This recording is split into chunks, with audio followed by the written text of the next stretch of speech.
have reached episode 23 of Saturday Night Ladies. I'm Deej Behrens. I am Shari Fesco. And I'm Demi Constantine. And we are your Saturday Night Ladies. Well, SNL is back after the Olympic break with... Let me find my notes. They're over here. Host Connor Storrie from the hit streaming drama From a Heated Rivalry, musical guesses Mumford and Sons, and other just SNL ladies-related stuff. A new season of Scrubs has come back, and one of the regular secondary characters is a HR person played by Vanessa Bayer. They had the first 2 episodes all up last week, and yep, Vanessa's in her fine form. The kind of character she really excels in, because I don't know, now have either of you guys watched Scrubs? Yes. Yes. So you know how Dr. Cox can be. Also, yes. That kind of stuff won't quite fly here. They have the Todd back as well. They had a With Consent 5. Vanessa and Dr. Cox together was one line where he says, don't I get like 3 strikes? You're at like 512. It's really awesome to have it on TV again. They haven't really done much different with it, but you know, like, you don't always have to completely reinvent something to make it good, because Scrubs, as it is particularly awesome. And Demi, you had some stuff to let us know about. I did. Coming on the heels of the Connor Storrie episode from last night, Connor Storrie is at the SAG Awards tonight. The E presenters were confirming that they asked him how much sleep he'd had, because he did go to the after parties for hosting last night. Again, to reiterate, they asked him how much sleep he'd had, and he had very little. And he's like 26. I mean, I don't know. He's probably pumped up on adrenaline and God knows what. And then Catherine O'Hara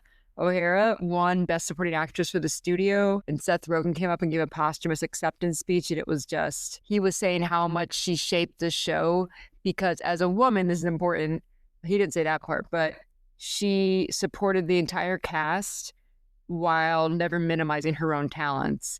And to like prove that, I guess at the end of every shooting day, or the day before a shooting day, she would email him a list. I'm going to get the wording not the same, but she said, if you're open to it, I have some suggestions if you would like. And she would like rewrite the entire scene she was in. And he said 100% of the time it made it better, made her character better, made the ensemble better. So I think he was genuinely upset. I think people were crying in the audience to like watch her get this last time she's going to be nominated for this award. And I teared up too. I was so happy to see it. So there's definitely some SNL crossover in the SAG-AFTRA Awards, now called the Actor Awards, but I don't know why. Originally, it was just for the Screen Actors Guild. Then when the Screen Actors Guild and AFTRA kind of melded together, it was just basically more generalized branding. Oh, that's good context. Yeah. So yeah, SAG, Screen Actors Guild with the... What's AFTRA? SAG-AFTRA, what's AFTRA? American Federation of Television and Radio Artists. Yes. Oh, wow. Yeah. Oh, interesting. Yes. So they used to be separate unions, but then they sort of melded together. Oh, I did not know that. That's very interesting. Okay. Well, definitely after kind of came first, because this covered radio early in the days of Hollywood. So right. Yeah, and this is the union celebration of like unionized labor. I mean, which Noah Wiley really picked up on that. So that's my tangent on the SAG Awards, the Actor Awards for now. And I'm very happy this week. On March 3rd, SCTV, the entire series, will be on Prime in Canada. If you do want to see it, people, break out your VPN. 6 seasons are on it. For the longest time, I've never been able to find the original opening for SCTV, because I have this whole story about a bunch of friends who love TV, and they created their own station. Enough about other stuff. We're here to talk about Saturday Night Live, Season 51, Episode 13. So we're going to give you all our thoughts and feels on that. And as usual, to guide us through this process, we have the mighty, the wonderful Shari Fesco. Whoa, whoa, whoa, whoa, whoa. Get your big dumb cup, put on your big dumb hat, and let's talk about Saturday Night Live. Oh, wow. Thank you. Yay. I am ready. Big dumb cup and big dumb hat. They're invisible, but they're in place. And I am ready. We're going to kick this off. I know none of us was stunned with the cold open. It had just happened. The Iran killing of the leader and all of that had just happened. And so SNL was quick this time. I know they weren't quite as quick with the whole Minnesota thing. So I think they were trying to be on it. So there was Judge getting ready to do his Iran address. And thankfully, He was not alone. We got to get Mr. Hegseth. Colin in fine form. I love Colin in this role. I can tell he is having the best time ever, chewing on the scenery like crazy. And I love it. And I love his chemistry with Jadge. I think they are just perfect together.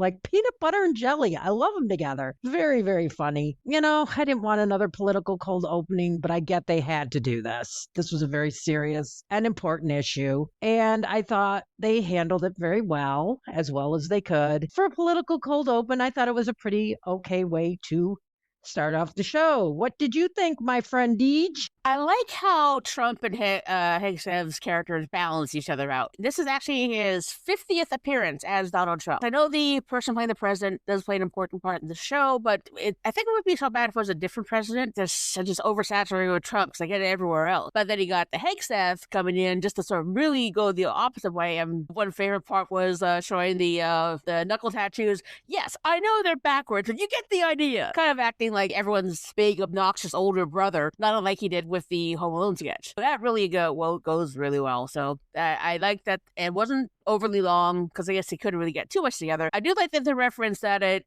upsets the people in the Saturday Night Live writers' room. So that was kind of a nice meta moment. We got our Colin to Hegseth, so that makes me very, very happy. Yeah, Colin and Joseph, which is not going to catch on, but that's what I was doing on the Reddit live thread. It is the tiniest sliver of joy to see Colin Jost come out with guns ablazing, almost a redo of Matt Damon as Kavanaugh, and it's just as satisfying to see a frat boyification of what's supposed to be official. Big fan of that. I do give major points for the turnaround time and for the meta nature, like you said, referencing how much the writers' rooms explode when something crazy happens and they have to react to it, which is very much addressing a lot, like the Atlantic did an article about the cold open on the Minnesota Alex Pretty shooting day. I guess the message got up to them to get topical. So I really appreciate the fact that it was service to the time and the place that we're in as a time capsule, like John at Saturday Night Network said. And I think it was well executed. Okay, let's move along to the monologue. I thought it was a fun one. I think Connor is very charming. I kind of expected him to be. And I know this is going to be divisive, but I liked the addition of our Olympic gold medalists. And I was very happy to see the men very much eating humble pie. They looked ashamed of themselves, I thought, and I was very happy. And yay to Hillary and Meghan for sticking it good. They delivered their lines very well. I think they were very pissed off, and they had a total right to be. I loved it. I've adored Hillary. I don't know anything about hockey, but I have liked Hillary every time I've seen her. She just seems so charming. I love her whole love story with Brittany Bowe, who's a speed skater, and they got engaged in Milan. I just love Hillary, and I love Meghan. The woman who did the winning goal, I think that's Meghan, right? She's from Michigan. I thought it was Hillary. Hillary got them into overtime. Meghan scored the final goal, I think. I know nothing about sports. That sounds right. I think Meghan is from Farmington, Michigan, which is literally 20 minutes from me. So kind of cool to have that local tie. I enjoyed this monologue, and I'm going to throw it to Deej. While you were talking, I consulted my local Google. It was Megan Keller scored the golden goal. What I liked about with the hockey players at the cold open, where the men hadn't won in 48 years, and the women won 2 Olympics ago. It was nice that they had a balance, so everyone kind of had their kind of equal time. And did he really get his teeth knocked out in the game? That's like, ouch. He really did, yep. Connor is easy on the eyes. He is very charming. I like those evil asides that he did. And I hadn't seen Heated Rivalry. I guess I'm going to have to watch it now. It was very well the cold open. The fact that he said that he cried when he got the call to SNL, because apparently he has some experience with the groundlings. What is the name of that lady from The Bear?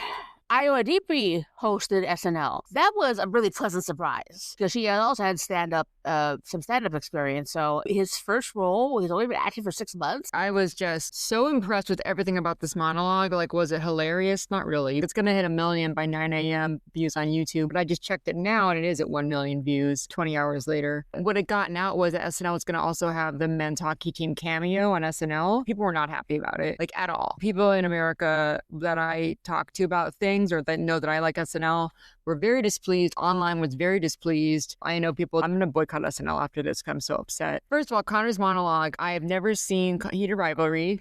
I know it's a thing. I know it's a phenomenon. I know he's everywhere. I've seen him on Seth. I've seen him do, that's it. I've seen him on Seth Meyers. And my sisters watched the show. She said it was just phenomenal. Like the acting, she said is phenomenal. So for him to come out and then be so poised and have such a personal message, and then Heated Rivalry about hockey, which is inspiring gay hockey players to come out of the closet as like a ray of light and hope in this world. And to have the men come out and like, America, gold medal, all right, that's cool. But then when the women came out, I thought the place was going to explode. The applause was so insane, levitating applause and screams for the women's team that like went on. It was just, so SNL didn't have to do anything. They presented a unified front for America, I thought, in a very tasteful and classy way, and let the audience speak for the country.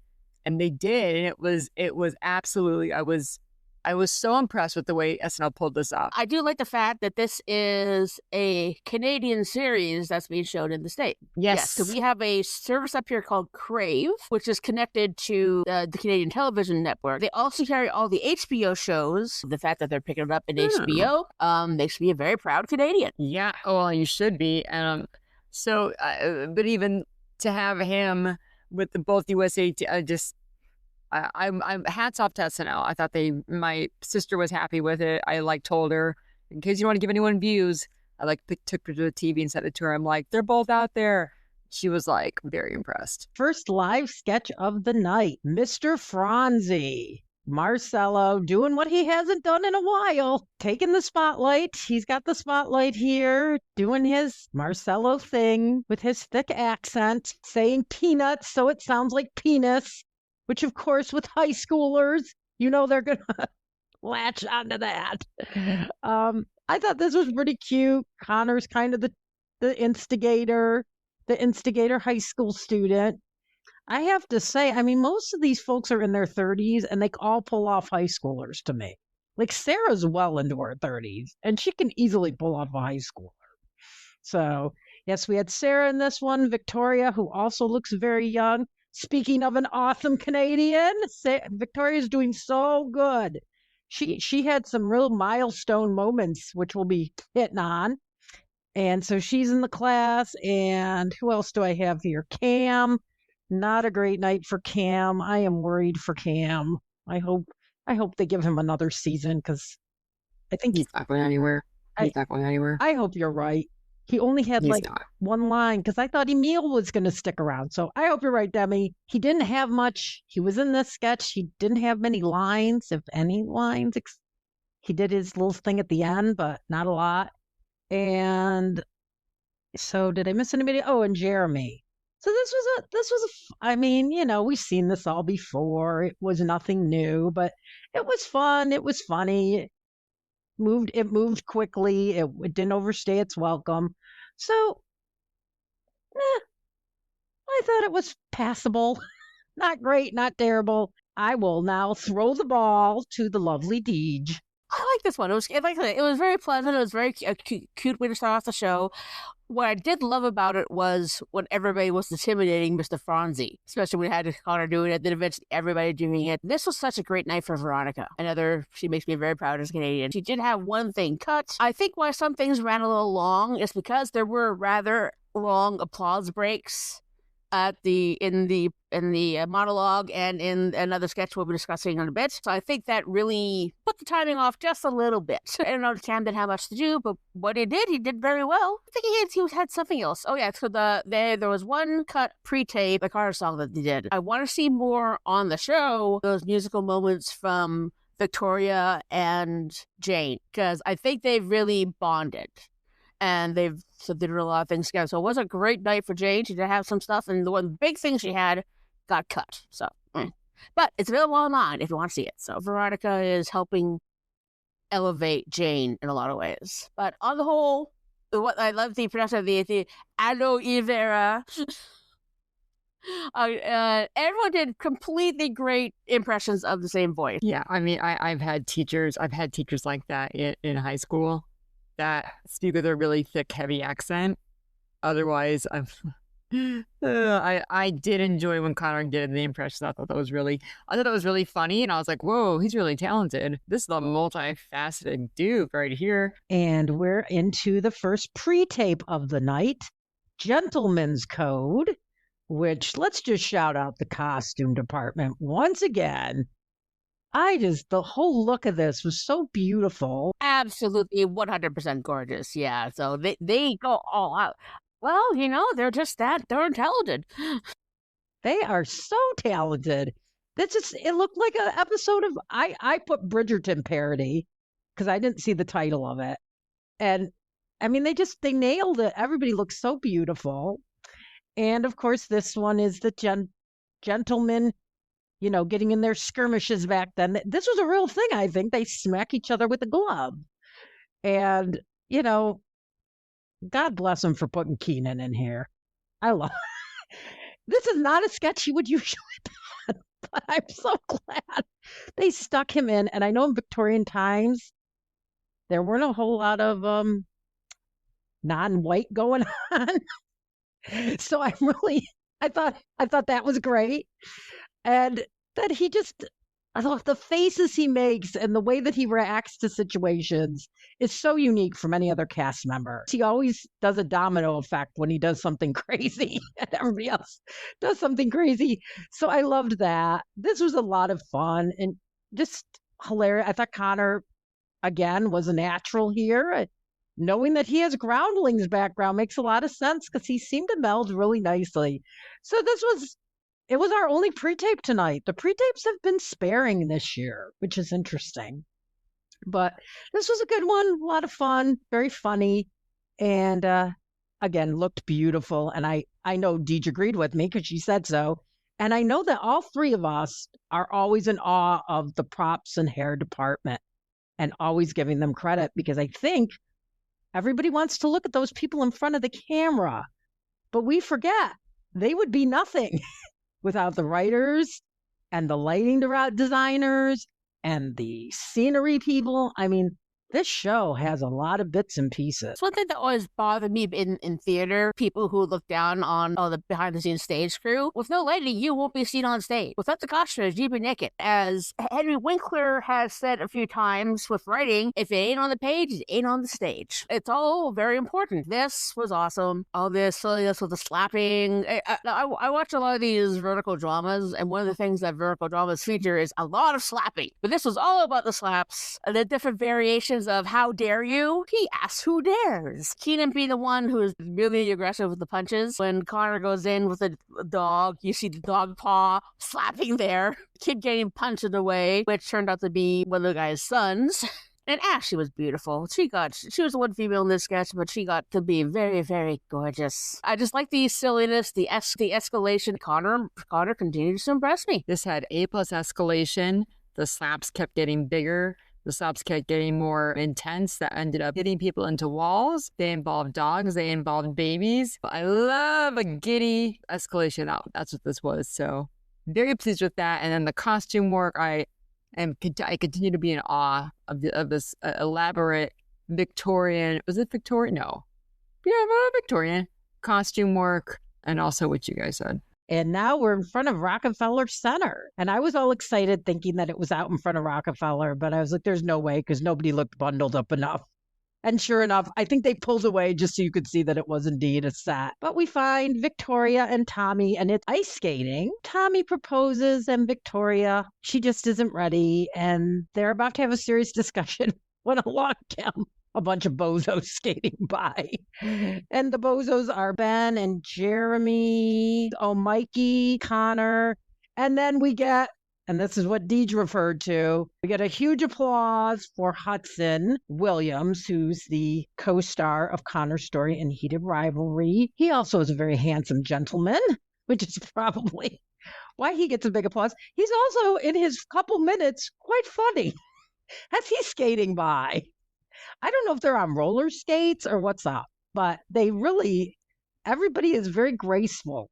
I would have been falling on my butt.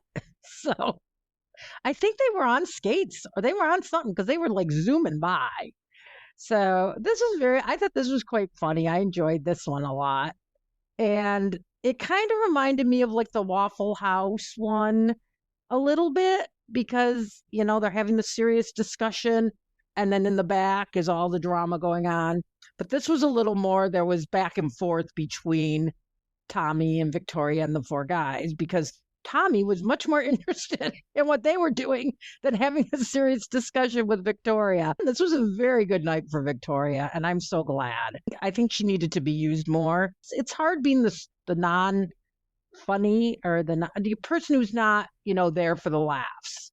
She's more of the serious, straight person kind of thing, and she pulled that off just beautifully. So I enjoyed this one, and I thought Hudson was a very nice addition. I love, just like I did with Stranger Things, I love seeing co-stars supporting each other. I think that's really very lovely, especially men, because you see it more with women, but you don't see it as much with men. So I was very happy to see Hudson there supporting his boy, and yeah, a lot of fun.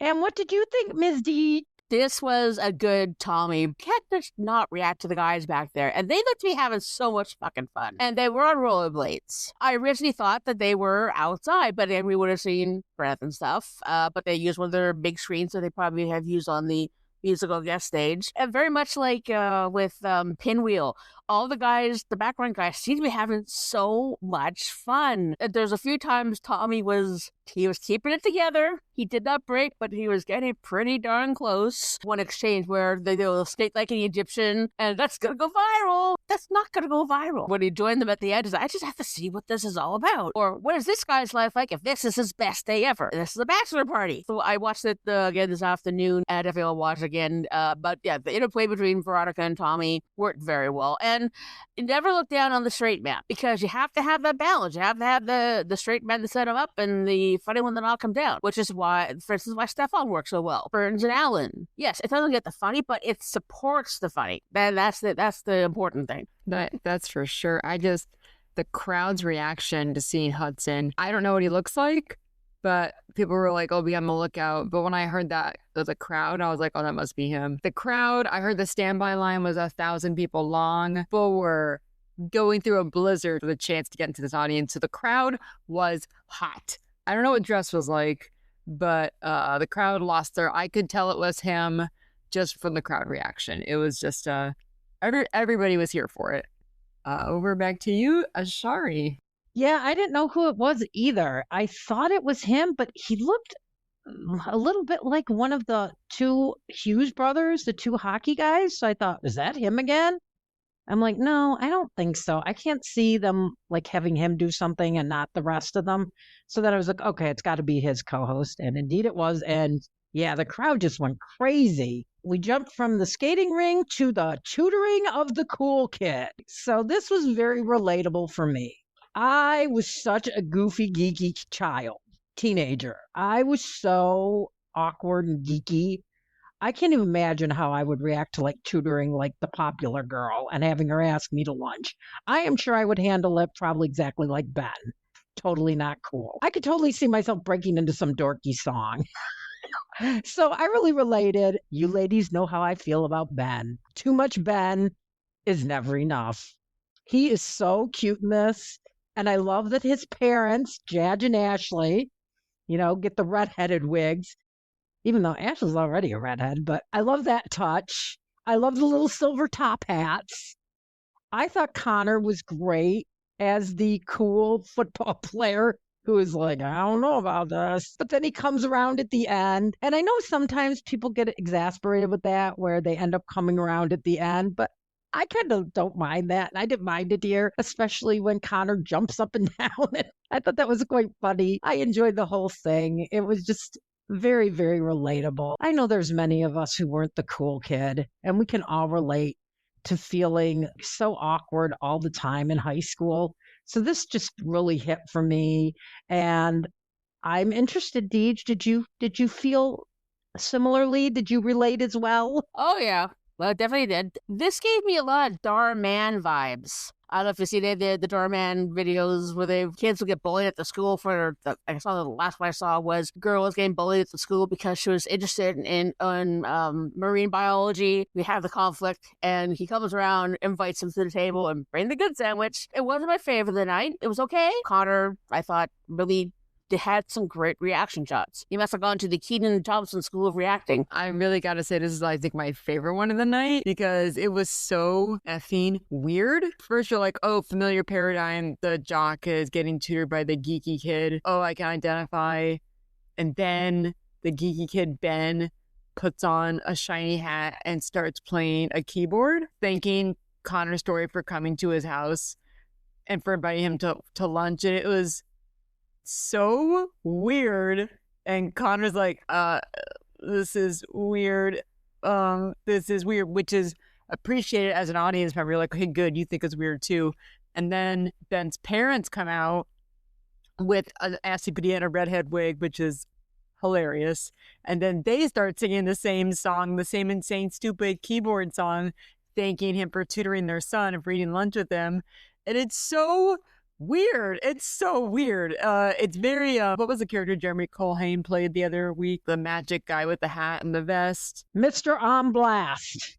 Oh my God, thank you. It had very much that same kind of energy, very non sequitur, and I love that stuff personally. They all had the same hat, and then Connor Storrie joined in. I don't know how else you would end that sketch. I don't know what else you would do. I don't know if I like that ending because it kind of was like, I guess I'm weird too. And it's like, I don't really know what the life lesson is here, but I loved it. I love escalating weirdness with no explanation. I really, really like when SNL does that. They don't always do it, but that's it for me. Back to you, Shari. Rolling right along. We are rolling into the musical guest, and we'll talk about both numbers. It was Mumford and Sons. I'm not super familiar with them. I've always thought they were very talented, and I certainly don't mind their music. I really like them here. I love when they just show musicians playing their instruments, singing. I like, as I say all the time, I like fancy, dancy backup singers, backup dancers, and all that. But it's so nice to just see talented people. Like, I love seeing a stand-up bass. You don't see stand-up basses that much. So I liked that. I liked apparently Hosier, I hope. Hosier. I knew Demi would know how to say it. Hosier. I did not know that was him. That was a nice addition. I didn't know he was friends with them. Apparently they have some kind of relationship. So happy to see him. And I guess there was another musician as well, Aaron Dessner. So nice to add other musicians. And then in the second song, because I wrote it all down here. Rubber Band Man was the first song. And then the second song was here with Aaron Dessner and Sierra Farrell, who I guess has Grammys. I mean, she's got quite a career. Demi is excited. I discovered Sierra Farrell on Instagram. She did a cover. Like, I don't really listen to a lot of country music. She's Americana. I stumbled across her on Instagram. She did a cover, John Anderson's song Years. And I've seen her perform it live, and I had to watch it on YouTube. And it legit made me cry. It was she does it so beautifully. So then I went to a 48-hour Sierra Farrell binge. I listened to all of her interviews. I watched several of her concerts all the way through. Oh my God, she has such a story. She's from West Virginia. She went out to Portland. She was busking. She was a heroin addict. She's covered in tattoos. Whenever she goes on stage, she wears outfits that her fans mail to her. So I don't know where that dress came from, but she can do whatever she wants. She's she did Tiny Desk. She's so talented, and I knew who she was from her voice. I was looking down, and when I heard her start, I'm like, oh my God, Sierra Farrell's here? I was like, what? That's how distinct her voice is. A lot of people are hailing her as the next Loretta Lynn, Queen of Country. She has such indie credit in the country scene as well as the indie music scene.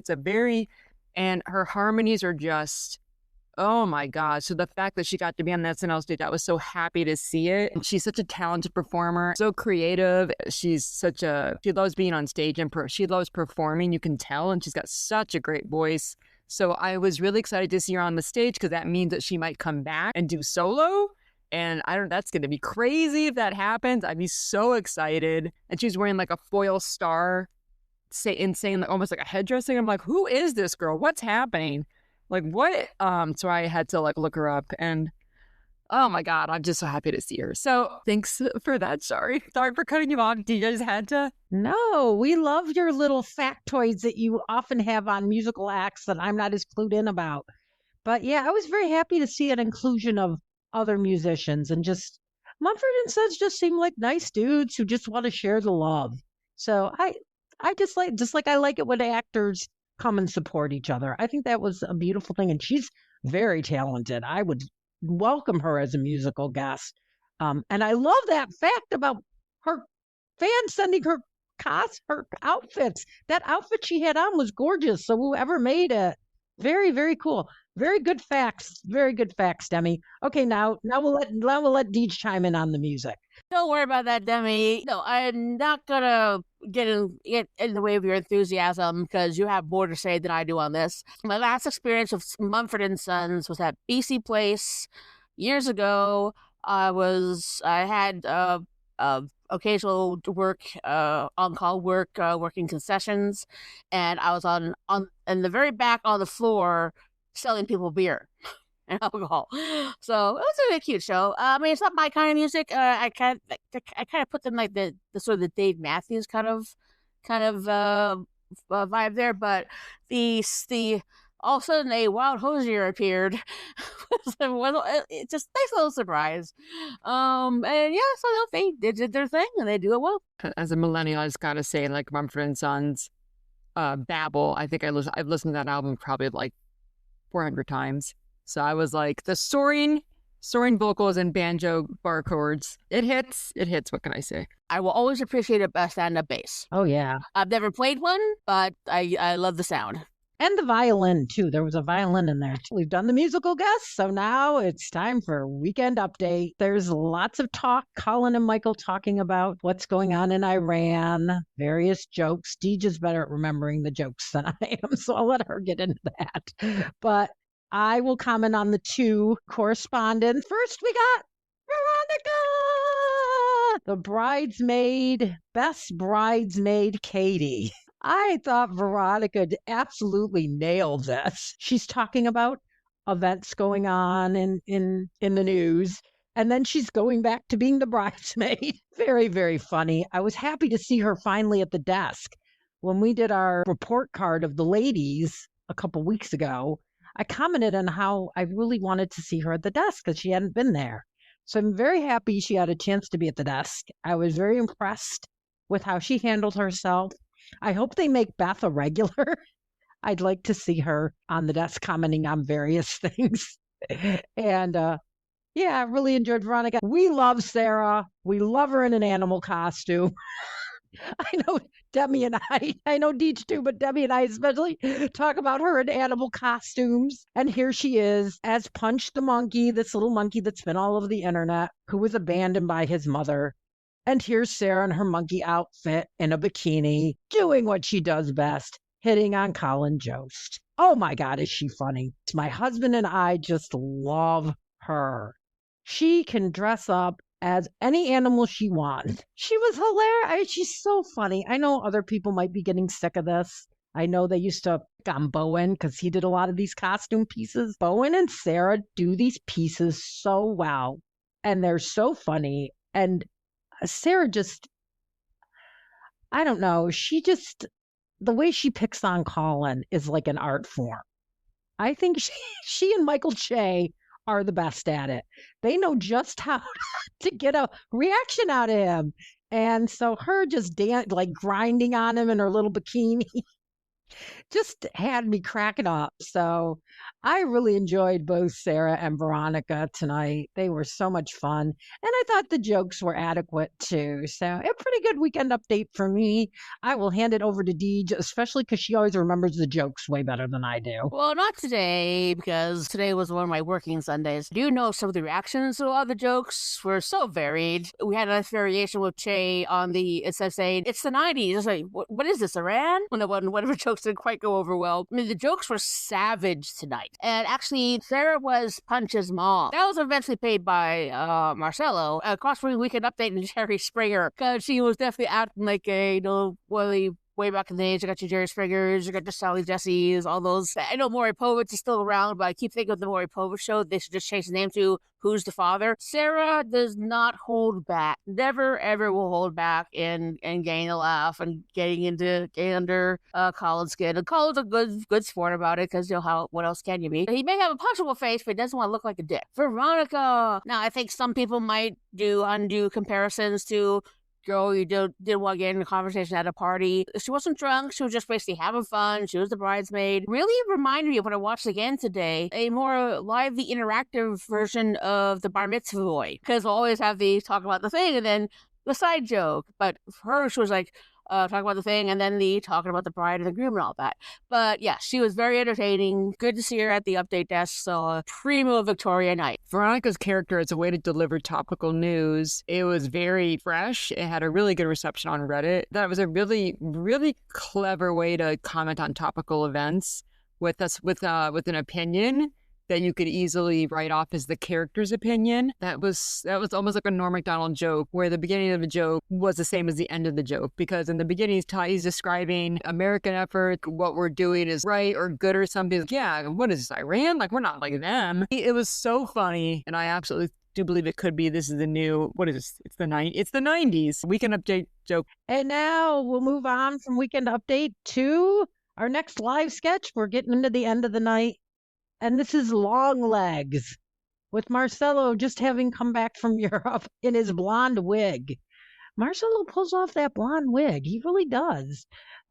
Again, shout out to the wig department. They were bringing it home this episode. Lots of wigs going on. So it's Marcelo just got back from Europe. He's at a cabin with friends. There's Mikey and Sarah and Ben and Veronica and Connor. And up walks Marcelo to go check on his oven-baked nachos, and we find out he has very extended legs. And I have to just shout out Marcelo again. I would have fallen on my ass. I have tried stilts. They are hard. So I give him a lot of credit. He almost fell, but he didn't. So I give him a lot of credit. That is a very hard thing to learn in a week. So way to go, Marcelo. And props to Connor, who donated his leg bones and has the baby feet. That is, again, something difficult to pull off. So props to him. This was silly. It was pretty one note.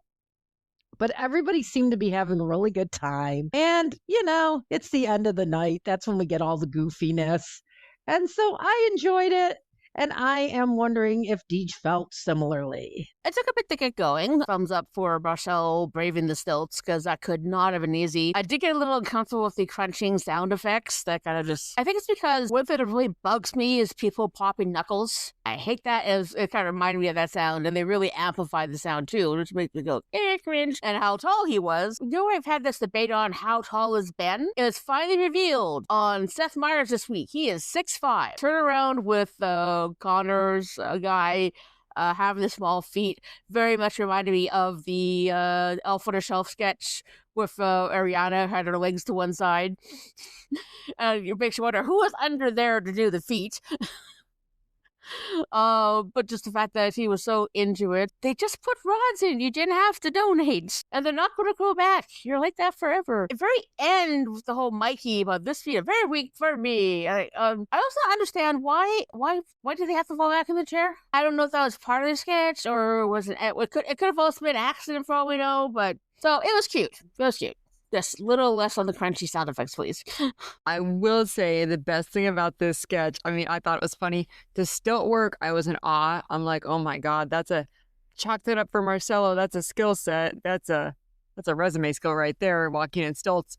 But the part where Marcelo walks up and then Ben, right, he's Conan plus 1 inch, when he rises up to Marcelo on stilts and they're the same height, I was like, am I on drugs? Like, what's happening? It was such a weird optical illusion because Ben, I'm like, is Ben on stilts? Like, no, Ben's not on stilts. He's just standing up normal. And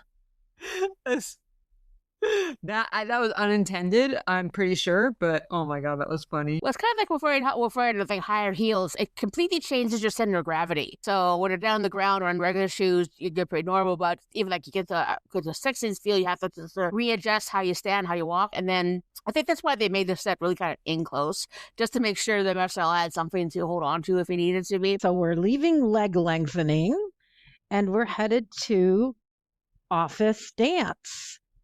And here we find Ashley, Jeremy, Connor, Mikey, Andrew, and Keenan, and Sarah, and Jad. Just had a lot of folks in it.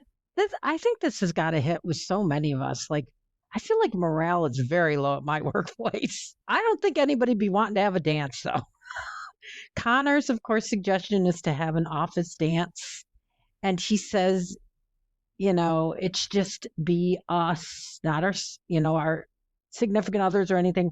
And we should go with each other. And then they compare it to, is it Severance? Am I getting the name of the show right?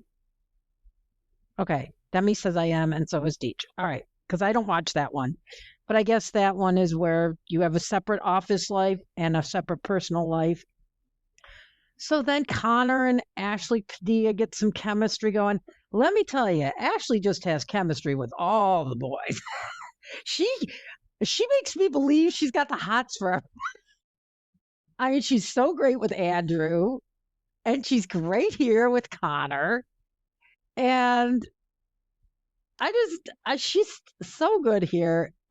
Everybody's good here. Keenan once again has some zingers. So this is definitely some end of night stuff. It's funny. I think it's relatable.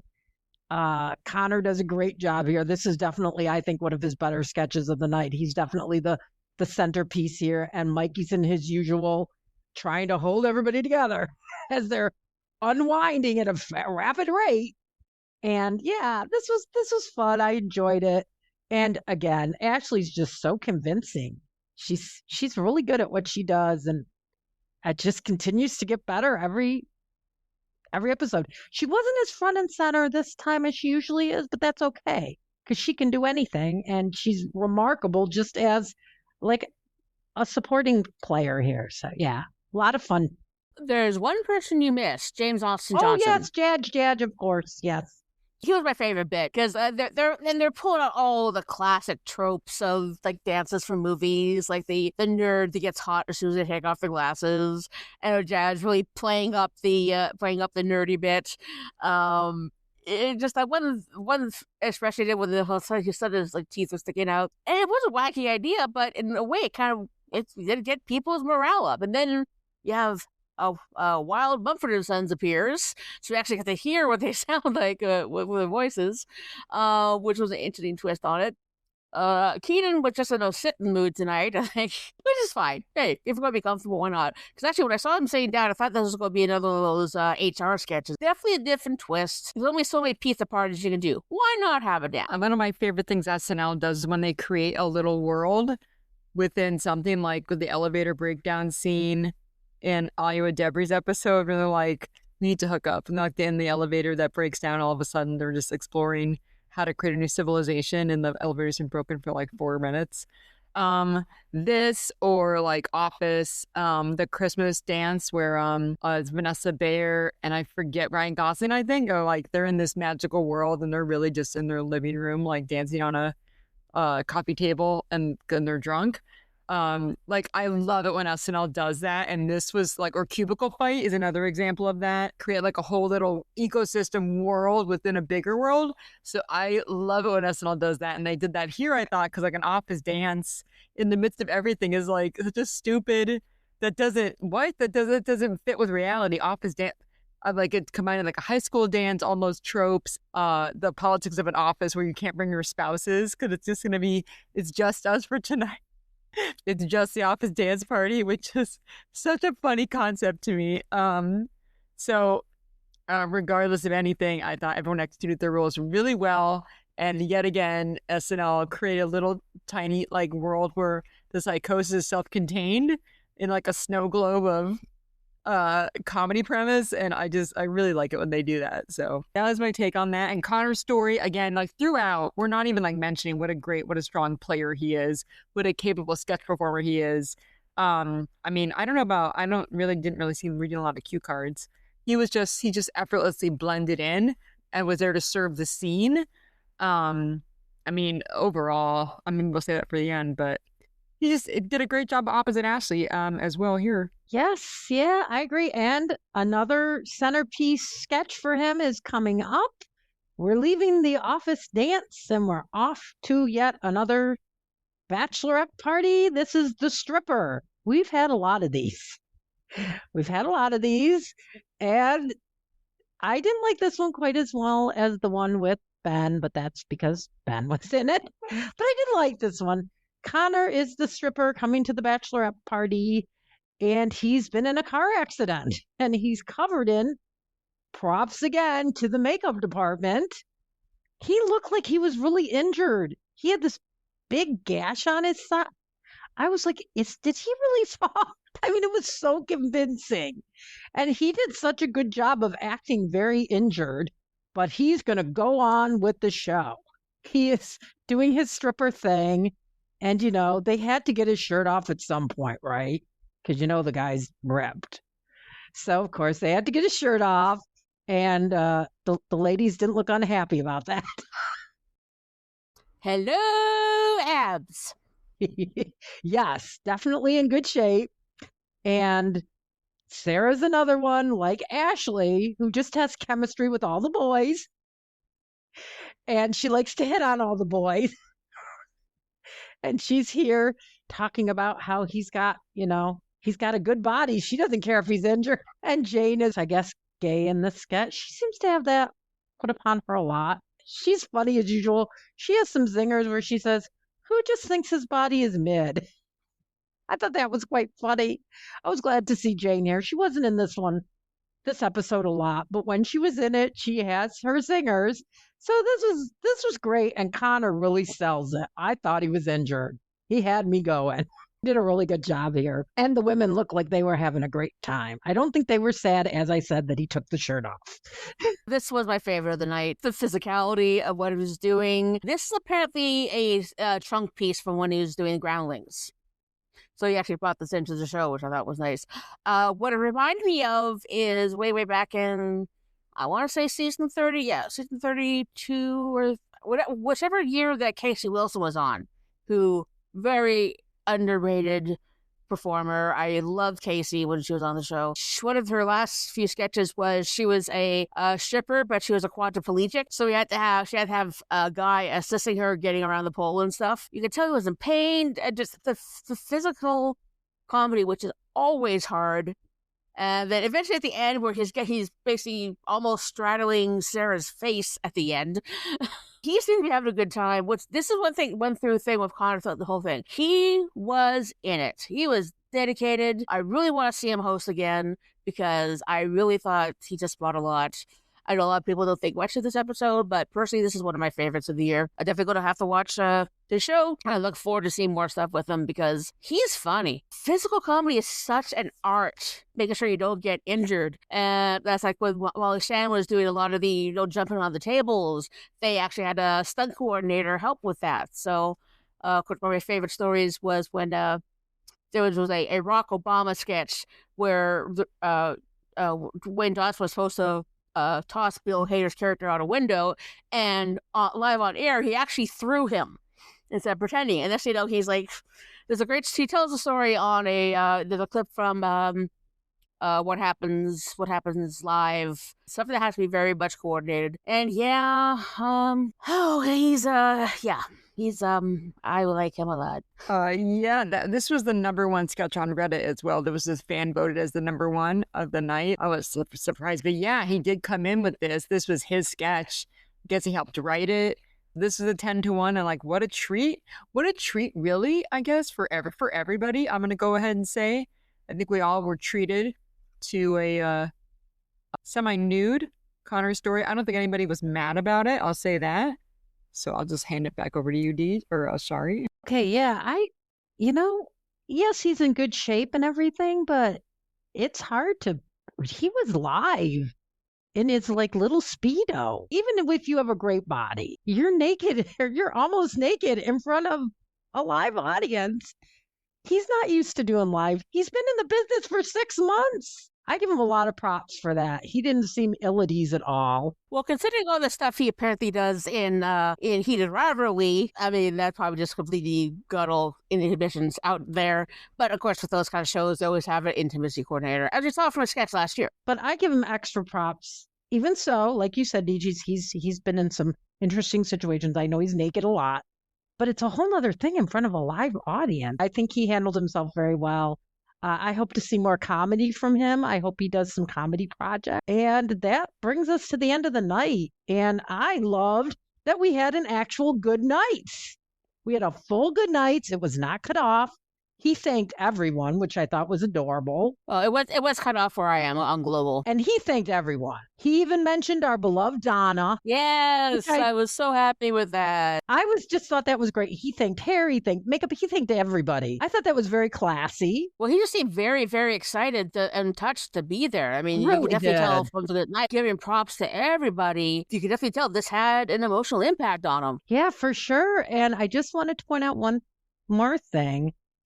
I did not realize it, but I felt like there wasn't as much of a presence of the women as usual. They were definitely in a lot. I think what I was missing is Chloe wasn't there. And I have the reason right here. Oh, okay. Chloe is actually getting into developing a fashion line. She was at the London Fashion Week at the Christian Dior Haute Couture show. She has launched a retro-inspired fashion collaboration with the brand Mother. I think this is kind of where I'm thinking maybe this would be Chloe's last season, because she seems to be more developing a fashion brand, a creative and very profitable thing to be part of. Oh, thanks for letting us know that, DJ. I didn't know. I just saw she was in Europe, but very cool. I'm not surprised. I know she's really into fashion, so I'm not surprised. And she is very creative.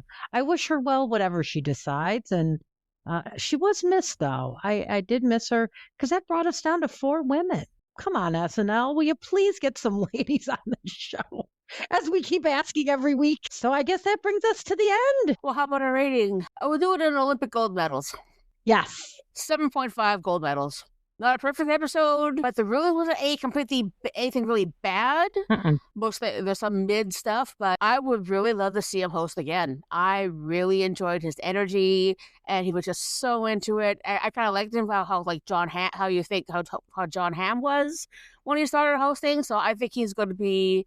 I'm pretty sure he's probably going to come back to host again, because just so there's just something so charming about him. He just seems to be a very genuine soul. I think this was I'll go a little bit lower, but I did enjoy this one. I'll go a 6.5 gold medals. And I was very happy to see the male and female hockey teams represented. I think that really was a classy touch. And I think it made everybody a lot happier. And I thought both the ladies and the gentlemen handled themselves very nicely. I thought everybody behaved beautifully, and it added something to the show. It's also always nice to see some Olympians, because they're incredible. I mean, I couldn't do what they do, so I'm happy that they got some. I hope they bring a couple more of them on. I know they talked about Alyssa Liu. I wouldn't mind seeing some from other countries, even just pop in, because they really are remarkable. And so, yeah, I'd say like a 6.5. I was quite pleased, but definitely better than I expected. Connor did a great job. I'm going to give an 8 gold medals to this because of the degree of difficulty. Honestly, there's so much going on right now that is not funny. Most things are not funny. So I really have to give props to SNL for really straddling the moment with the hockey teams and having them both on. Also, they gave the funniest line to the women's hockey team, where she said, SNL invited us on the show, so we thought we'd ask the guys to come along. And that was such a meta that got the applause from that line was insane. So great. So for degree of difficulty, 8 gold medals for sure. For, I think, servicing the moment, not letting the audience pick sides and not picking sides for the audience. I thought that was really well done. And Connor Storrie, I mean, there's so much hype around this guy. He really came and delivered. Everyone liked it. Everyone really liked it. Reddit really liked it. Just really, it was good. It was funny. And it was, I thought it was true to what they're working with now. So 8 for me. Okay, well then now I can say, Deej, you can send us home, baby. Yes, we have come to a logical conclusion, but thank you very much for joining us. Next week will be Ryan Gosling returning for his 4th time with a musical guest Gorillaz, which is going to be interesting because they're more of an animated band. It's a made up of different people from different UK bands, but I'm trying to see how they do them live. It's going to be interesting, and of course Ryan Gosling is Ryan Gosling, so they're obviously to promote his movie Project Hail Mary. So yeah, there are wacky times around, lots of time to worry, but even though the world may seem bleak, you must go forth and find the funny. Funny is hope. Saturday Night Ladies is a presentation of Wacky Notion Productions. Hosted by Deej Behrens, Shari Fesco, and Debbie Constantine. Recorded and edited by Deej Behrens. Off-week show research by Shari Fesco. If you'd like to be a guest on the show, just email SaturdayNightLadies1978@gmail.com. And as always, like, share, and subscribe. Thanks for listening.